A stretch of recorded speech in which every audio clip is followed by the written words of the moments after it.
You ever just want to enjoy a quiet meal, minding your own business, when suddenly everything changes? Imagine sitting in a dimly lit diner, the smell of coffee and bacon in the air, the hum of conversation barely noticeable. Then, the door swings open. A group of loud, arrogant guys swagger in, laughing too hard, looking for trouble. Their eyes scan the room, and for some reason, they lock onto him, the lone man in the corner, silent, unassuming. They think he's an easy target. They think they can push him around. But what they don't know, that quiet diner patron is a former Marine. And in the next few minutes, they're about to learn that lesson the hard way. Now, I know what you're thinking. Asterisk another tough guy story, right? Asterisk, but stick with me because this isn't just about some random fight. This is about respect. This is about underestimating people. And most importantly, this is about that moment when the predator becomes the prey. You've seen it before, maybe in movies, maybe in real life, where the quiet ones, the ones who don't boast or show off, are the ones you should never mess with. That's what this story is about. And if you've ever been the underdog, if you've ever been underestimated, then trust me, you're gonna love how this plays out. I know why you clicked on this video. You want to see justice.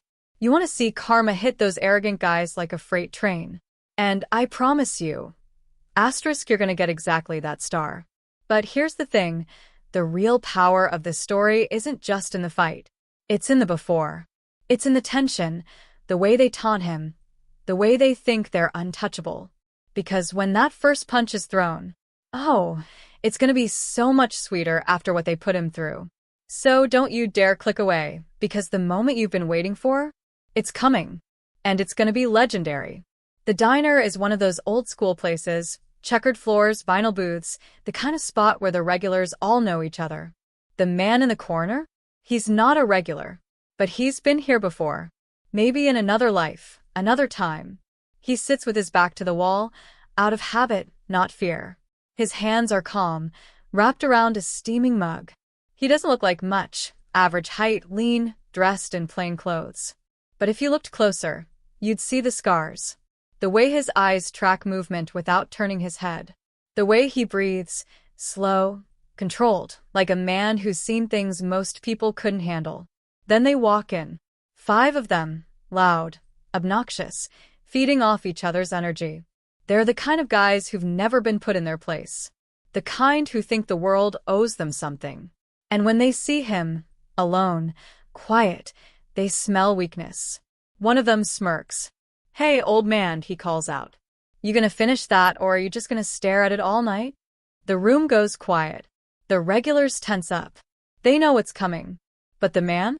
He just takes another sip of his coffee. The leader of the group, a thick-necked guy with a sneer, saunters over. He leans down, putting his hands on the table. "I'm talking to you, Grandpa." The man finally looks up. And for the first time, there's something in his eyes. Something dark, something dangerous. The bully doesn't see it. He's too busy laughing. "What? Cat got your..." And then, asterisk, then it happens. Don't go anywhere. Because in the next few seconds, that diner is about to become a war zone. And you've got a front row seat to the moment these guys realize they just picked a fight with the wrong man. Former Marine revenge, instant karma, bully regrets, military versus gang, diner fight, underestimated hero, real-life action, justice served, viral fight story, Marine teaches lesson. The man in the corner hadn't always been this way, quiet, coiled like a spring, carrying the weight of something unspoken. Just a few months ago, he'd been someone else entirely. A name on a paycheck, a face in a crowd, another guy trying to make sense of life after the uniform. But then something changed. Maybe it was the way the world kept moving while he stood still, the way people glanced at him just a second too long, like they could see the ghosts he carried. Or maybe it was the phone call he got 3 weeks ago, the one that sent him driving across 2 state lines without so much as a goodbye. Whatever it was, it led him here, to this diner, to this moment, with the smell of cheap coffee and the taste of old regrets thick in the air. The gang didn't know any of that, of course. To them, he was just another mark, another easy target to flex on. But if they'd paid attention, asterisk, really asterisk paid attention, They might have noticed the way his knuckles were slightly uneven, the kind of damage that comes from years of hitting things harder than flesh. They might have caught the way his gaze flicked to the exits, not out of fear, but habit, like a man who'd spent too long in places where doors were either traps or escapes. And if they'd been smart, they would have wondered why a guy like him was sitting alone at midnight in a diner that hadn't seen a fresh coat of paint since the 90s. But they weren't smart. They were loud and drunk and stupid, the worst combination for men who'd never been punched by someone who knew how to do it right. Across the room, the waitress, a tired-eyed woman named Rita, who'd worked there since before the gang was born, froze mid-pour, coffee overflowing the cup. She knew. Not the details, not the why, but she'd seen enough men like him come through those doors to recognize the quiet before the storm. The way his shoulders didn't tense, didn't rise. They just settled, like a rifle finding its mark. The gang's leader, a guy named Dex with a shark's grin and a voice like a jackhammer, didn't notice. He was too busy yanking the man's coffee away, sloshing it onto the table. "You deaf, old man? I'm talking to you." The man didn't move. Not yet. But Rita saw his fingers twitch, just once, like he was counting down in his head. And that's when she remembered the rumor she'd heard last week from the trucker at the counter. The one about a missing shipment, about a group of guys who'd bitten off more than they could chew with the wrong people. The kind of people who didn't call the cops. The kind who handled things the old-fashioned way. Was that why he was here? Was that what this was about? Dex leaned in closer, his breath sour with fear. "What, you gonna cry? Call your mommy?" His boys laughed, the sound sharp and ugly in the quiet diner. But the man just tilted his head, like he was studying something fascinating. And then, so low only Dex could hear it, he said something. No one else caught it. No one saw the way Dex's smirk faltered, just for a second, before rage twisted his face. "The hell did you just say to me?" That's when the first punch was thrown. But it wasn't the man who threw it. Marine backstory, hidden past revealed, diner confrontation, gang versus military, mysterious stranger, revenge plot, suspenseful storytelling, viral fight scene, unexpected twist, real-life action drama. The punch came from Dex's right-hand man, a wiry kid with a snake tattoo coiled around his neck, who'd been itching for a reason to prove himself. But the moment his fist swung, everything shifted, not just in the diner, but somewhere else entirely, miles away, in a rundown motel room where a woman sat staring at a phone screen, her breath catching as a new message flashed. They found him. 3 words, and suddenly the quiet tension in that diner wasn't just about a fight. It was about something much bigger, something that tied them all together in ways none of them fully understood yet. The woman in the motel, Lena, had known the man in the diner once, back when he had a name instead of just a shadow. She'd been the one to make that phone call 3 weeks ago, the one that sent him driving through the night. And now, as she watched the live security feed from the diner's grainy camera, because of course she had access, she always had a way in, her fingers hovered over the keyboard. She could shut it down. She could call it off. But then another message came through, this time from an unknown number. "You really think he's the only one looking for answers?" Her blood ran cold. Because that changed everything.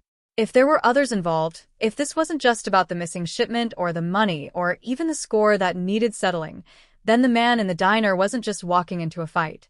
He was walking into a trap. And she might have just led him right into it. Back in the diner, the wiry kid's punch never landed. The man moved like liquid, a sidestep so smooth it barely looked like effort, and suddenly the kid was face down on the counter, his arm twisted behind him in a hold that made the bones creak. The gang froze. This wasn't how it was supposed to go. Dex's bravado flickered for half a second before he snarled, "You're dead, old man." But the man didn't even look at him. His eyes were on the diner's door, where a figure had just slipped in, a stranger in a leather jacket, leaning against the jamb like he'd been there the whole time. No one had seen him enter. No one had heard the bell above the door. And the way he smiled, like he knew something the rest of them didn't, sent a ripple of unease through the room. Rita, still behind the counter, felt her stomach drop. She'd seen that smile before. 2 nights ago, when a different stranger had come in, left a folded napkin on the table, and walked out without a word. She'd thrown it away without looking, but now she wondered. Had there been a message on it? A warning? Was all of this connected? The man in the corner seemed to think so.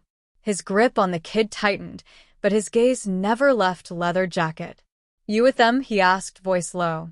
Leather Jacket chuckled. "Not even close." Then he reached into his pocket, and for a heartbeat, the whole diner held its breath.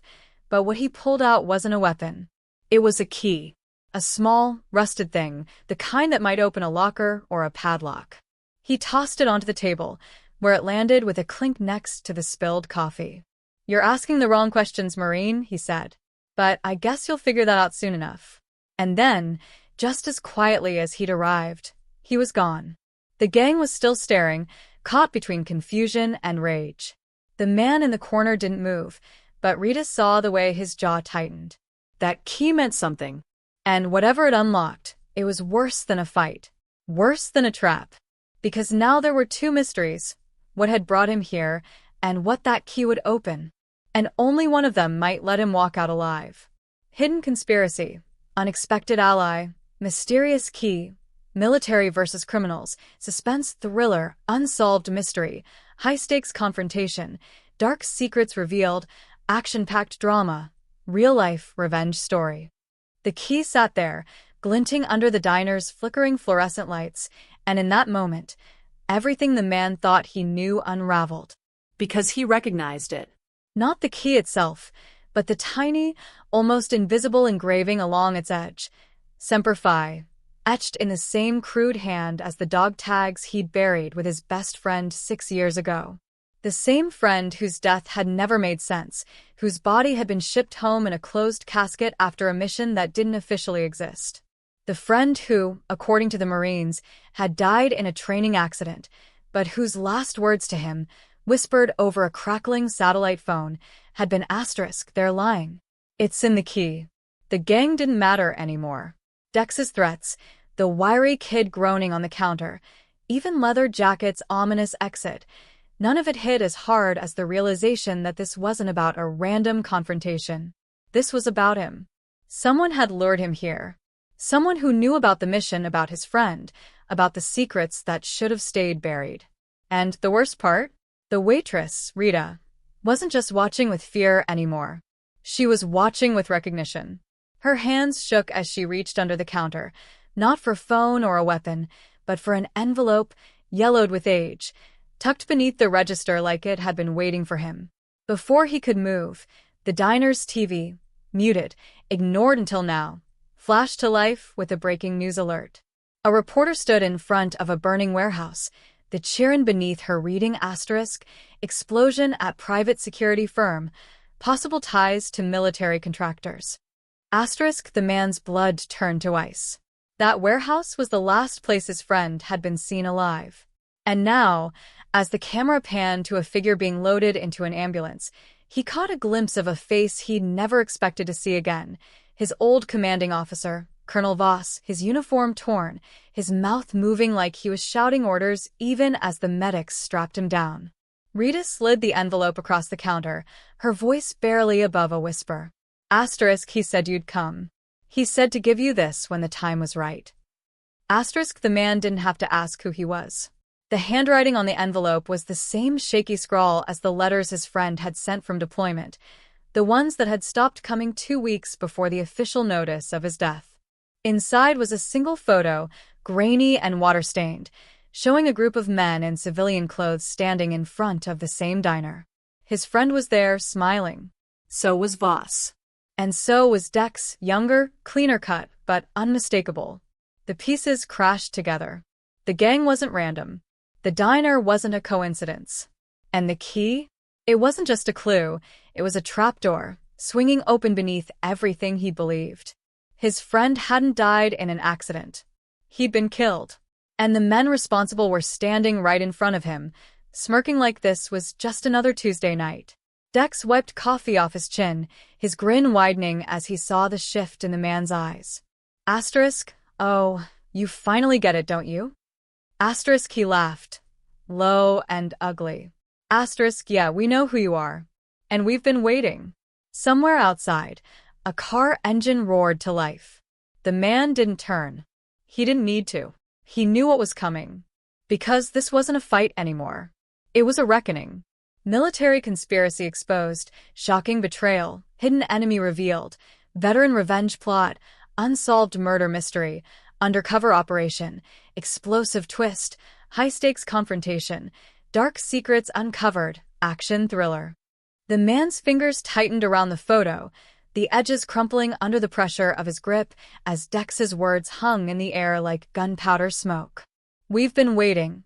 Every instinct screamed at him to lunge, to tear through the gang like paper, but the envelope in his other hand weighed more than any weapon. His friend had known he'd die, known the truth would come out like this. And now, with Voss in the wind and that key burning a hole in his pocket, the man realized with sickening clarity that this wasn't just about revenge anymore. It was about choices. The kind that left scars no matter which way you turned. Rita took a step back, her face pale. She'd played her part, delivered the message, watched the dominoes fall, but the fear in her eyes wasn't just for him. It was for herself.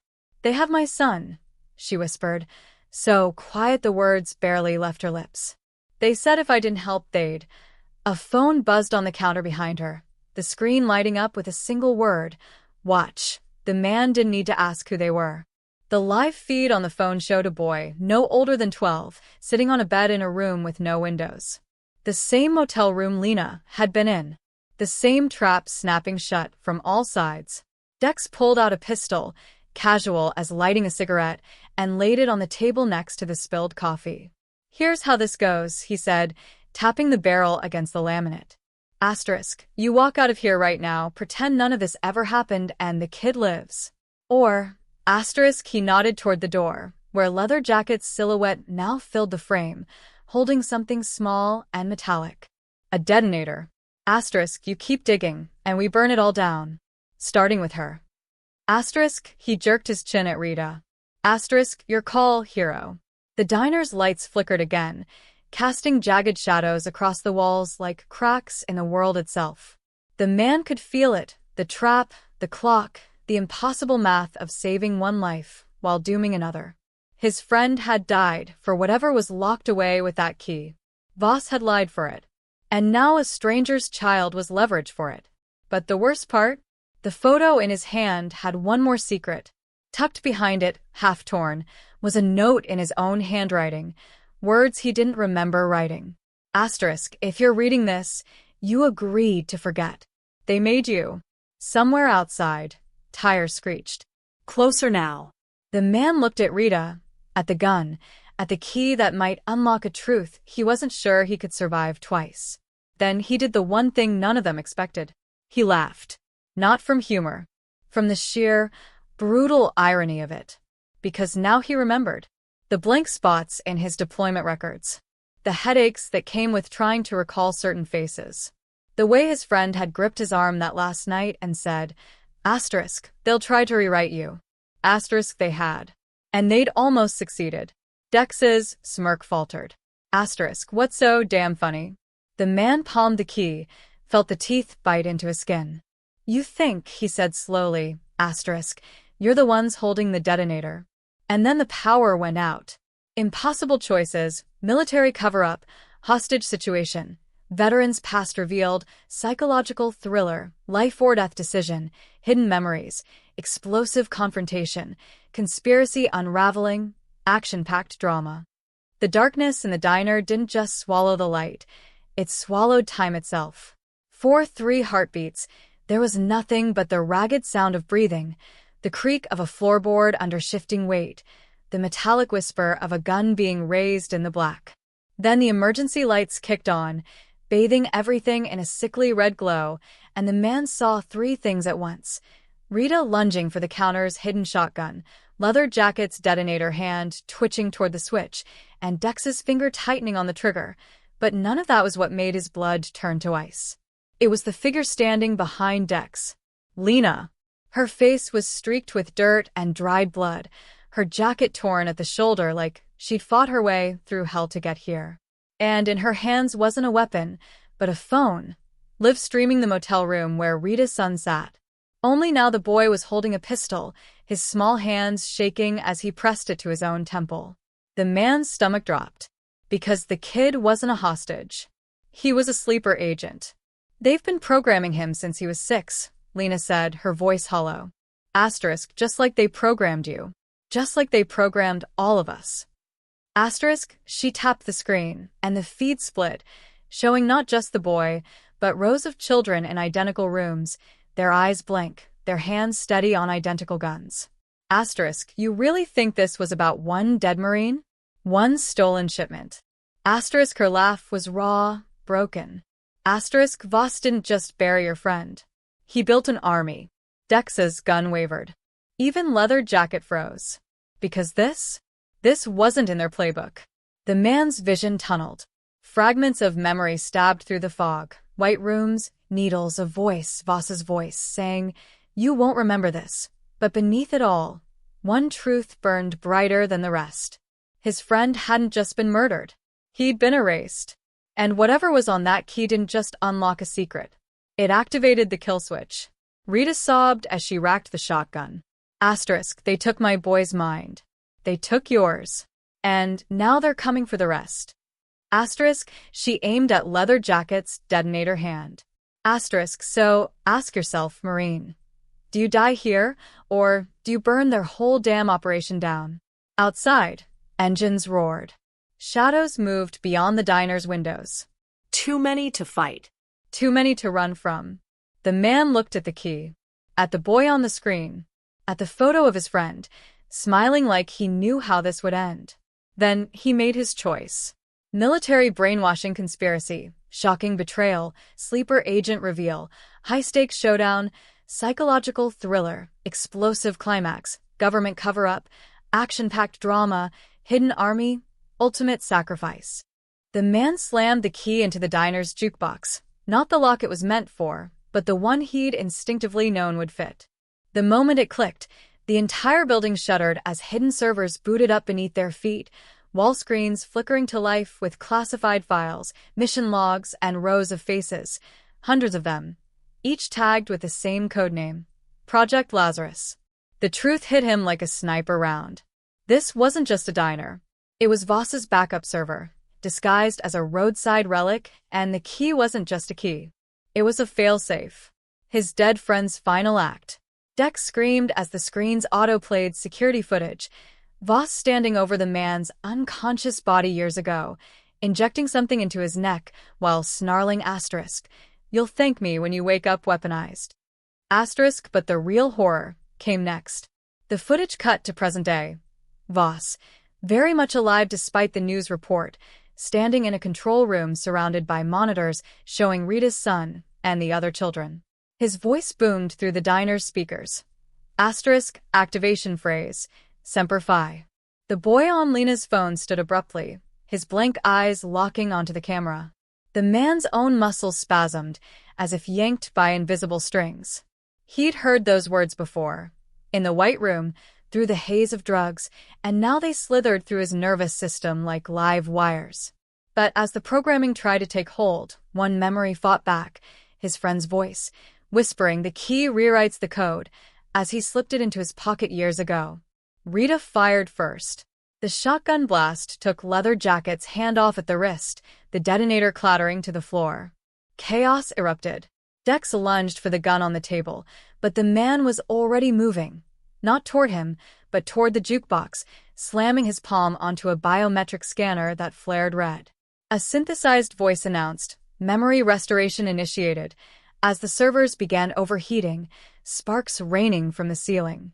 Lena tackled Dex mid-lunge, her teeth sinking into his throat like a feral animal. Asterisk, "You took my brother." Asterisk, she screamed, and suddenly the man understood. The boy wasn't just some random child. He was Lena's nephew, his dead friend's son. The pieces aligned with brutal clarity. Voss had kept the children to control the programmed soldiers. To control him.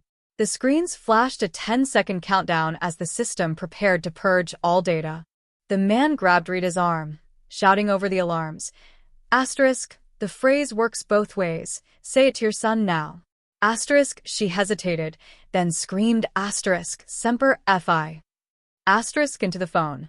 On screen, the boy blinked, lowered the gun, then calmly shot the camera. The feed died as the diner's doors burst open, but it wasn't Voss's men. It was a SWAT team with IA stenciled on their vests. Behind them, cuffed and bleeding, was Colonel Voss. A detective stepped forward, eyes locked on the man. Asterisk, we got your dead drop. 12 years waiting for that key to activate. The final twist? His friend had never been just a Marine. He'd been internal affairs too. Explosive finale. Military conspiracy exposed. Secret identity revealed. Mind control showdown. IA undercover operation. Unforgettable climax. Justice served. Viral twist ending. Action-packed thriller. Government takedown. The man stood amidst the wreckage of the diner, the acrid smell of burning servers and gunpowder thick in the air as the IA team secured Voss in the back of an unmarked van. The colonel's eyes locked onto his, not with rage, but something far worse, amusement. Like this had all been part of some sick game that wasn't truly over. The detective handed the man a file, its contents illuminated under the flashing red lights. Inside were photos of himself he didn't remember posing for, documents with his signature forged across dotted lines, and a single sticky note in his friend's handwriting. Asterisk, if you're reading this, it means you finally woke up. Now go live the life they stole from you. Rita collapsed to her knees as her son, no, his friend's son, was carried out on a stretcher, the boy's vacant stare slowly giving way to confusion as the programming unraveled. Lena pressed a hand to the glass of the ambulance, her whispered, he's still in there, carrying the weight of a prayer. The man wanted to tell her it would be okay, that the boy would remember his real name, his real family, the life Voss had buried under layers of conditioning. But the truth was messier. Recovery wasn't a switch to flip. It was a road. And some ghosts never really left. As dawn broke over the smoking ruin of the diner, the detective offered him a choice. New identity, relocation, a chance to disappear into the life he should have had. But the man just pocketed the file and walked away, the weight of the key still in his jacket. Because now he knew this wasn't just about Voss. The servers had shown him symbols, names, locations. This went higher, wider. And somewhere out there, another diner just like this one was hiding another truth. The last shot lingered on the jukebox, its screen flickering one final message before the system died for good. Asterisk, Phase 2 initiated. Emotional ending, conspiracy fallout, military mind control aftermath, open-ended mystery, psychological recovery, justice served, sequel tease, thought-provoking finale, action, thriller resolution, hidden truth revealed.